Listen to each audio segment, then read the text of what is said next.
The BCCI is planning to hold the two-day Mega Indian Premier League auction on February 7th and 8th in Bengaluru.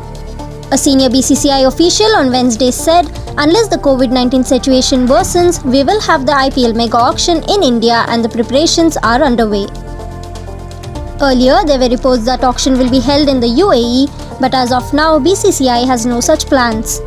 This could be the last mega auction that BCCI might conduct, as most of the original IPL franchises want it to be discontinued.